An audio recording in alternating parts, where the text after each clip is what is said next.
Buckingham Palace. A name synonymous with unwavering tradition, stoic composure, and the enduring strength of the British monarchy. For centuries, it has stood as a symbol of stability, a fortress against the storms of the outside world. But behind those imposing gates, within the gilded walls that have witnessed generations of royal life, a different kind of storm was brewing. A storm not of political upheaval or public scandal, but of profound, deeply personal loss. The day began like any other, or so it seemed. The meticulous choreography of palace life unfolded with its usual precision. The early morning sun cast long shadows across the manicured lawns, the guards stood motionless at their posts, and the staff bustled about their duties, each cog turning in the well-oiled machine that kept the royal household running smoothly. Yet, beneath the surface, a subtle shift had occurred. A disquieting stillness had settled over the palace, a sense of unease that even the most seasoned staff members couldn't quite shake. Phones rang earlier than usual, summoning senior aides to urgent, unscheduled meetings. Emails, the lifeblood of modern communication, were replaced by hushed, face-to-face conversations in dimly lit corridors. The communications team, normally a visible and relaxed presence, vanished behind closed doors, their faces etched with concern. Even the guards, those bastions of unwavering composure, seemed to carry a heavier weight on their shoulders, their movements measured and deliberate. Outside the palace gates, the press corps, ever vigilant, began to sense the change in atmosphere. Security vehicles arrived in unusual clusters, staff members slipped in and out through rarely used entrances, and the guards shifted positions without explanation.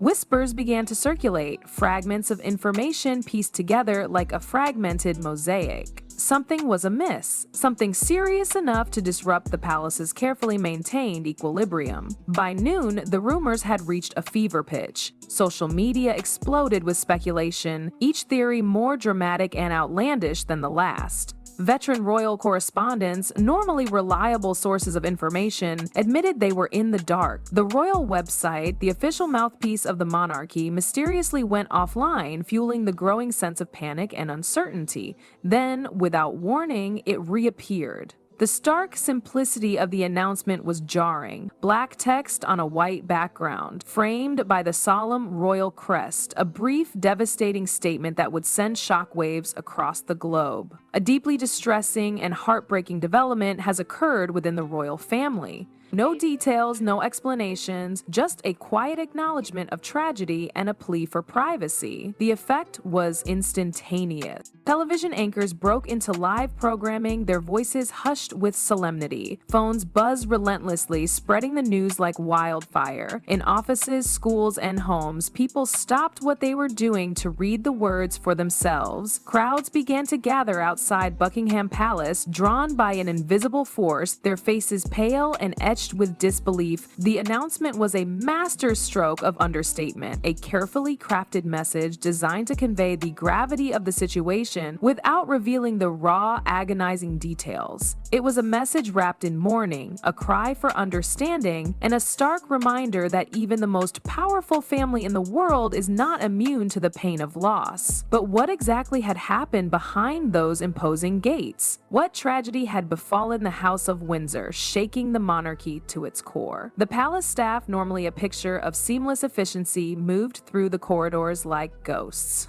The clatter of silverware in the kitchens, the crisp rustle of newspapers, the hushed tones of conversation, all were muted, replaced by an oppressive silence that seemed to amplify the weight of the unspoken. Some were quietly dismissed from their duties, their faces a mixture of confusion and fear. Others were instructed to remain in place, waiting for instructions that never came. The corridors, once echoing with the sounds of royal life, felt endless, lined with portraits of monarchs past, their stern gazes seeming to judge the present crisis. Unanswered questions hung in the air, heavy and suffocating, reflected in the faces of those who had dedicated their lives to serving the crown. Decades of tradition and protocol offered no solace, no guidance in this unprecedented moment. By evening, the news had spread like a dark stain across the globe. From Washington to Sydney, from Tokyo to Cape Town, headlines screamed the same haunting phrase: tragedy in the palace. The world held its breath, waiting for more, desperate for some some glimmer of understanding, but the palace remained a fortress of silence, offering nothing beyond that first devastating statement. Behind its grand facade, history itself seemed to falter. The unthinkable had happened, and the heart of the monarchy would never beat the same again. The carefully constructed image of strength and continuity had been shattered, replaced by a raw, vulnerable display of human emotion. The announcement, brief as it was, had revealed more than just tragedy. It had revealed a crack in the armor, a glimpse behind the curtain, a reminder that even the most powerful family in the world is not immune to the pain of loss.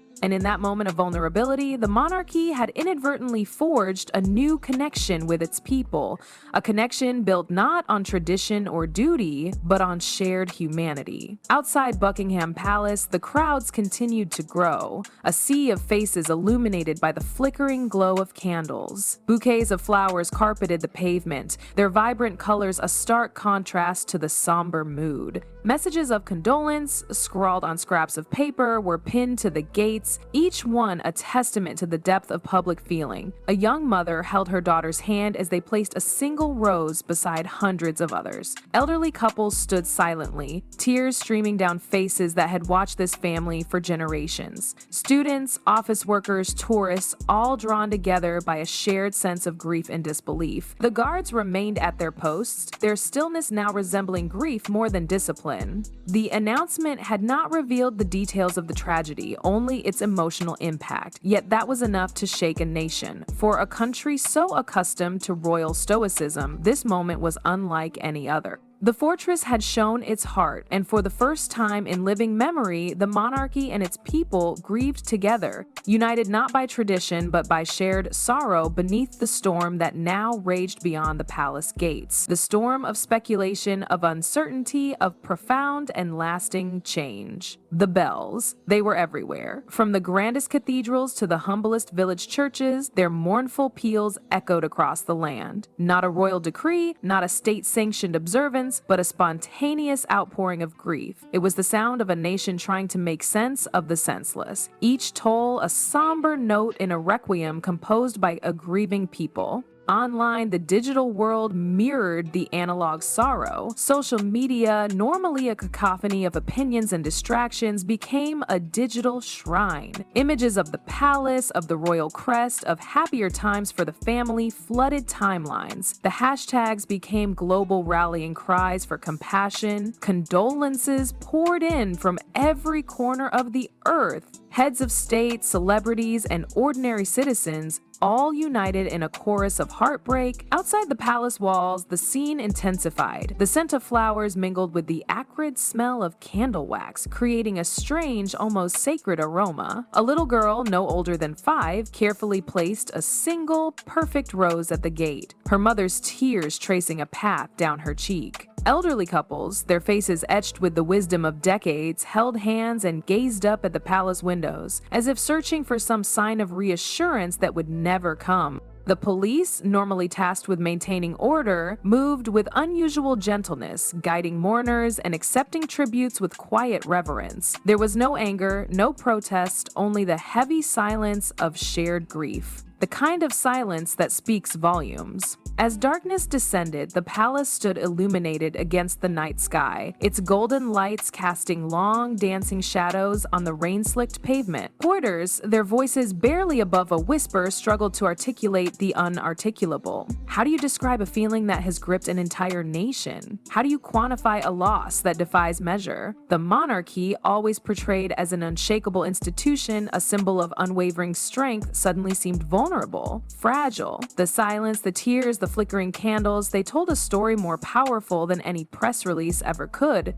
The storm had arrived, and it was composed not of fury, but of pure, unadulterated heartbreak. Inside those towering gates, beyond the glittering facade, behind the carefully constructed image of royal composure, there was only silence. The royal family, so accustomed to protocol and public appearances, had been reduced to their most basic, most human form: mourners. Whispers from within the palace described an atmosphere so heavy, so thick with grief that it felt almost tangible. Advisors moved like shadows, their voices hushed to barely audible murmurs. Long-serving staff members, who had witnessed triumphs and crises alike, wept in quiet corners. Even the guards, those paragons of stoicism, seemed weighed down by the collective sorrow. In the early hours, an emergency meeting convened in one of the palace's private chambers. Senior royals gathered beneath the cold, unwavering gaze of crystal chandeliers, their faces drawn and pale. Advisors outlined options, offered platitudes, but there were no words, no strategies that could truly ease the pain.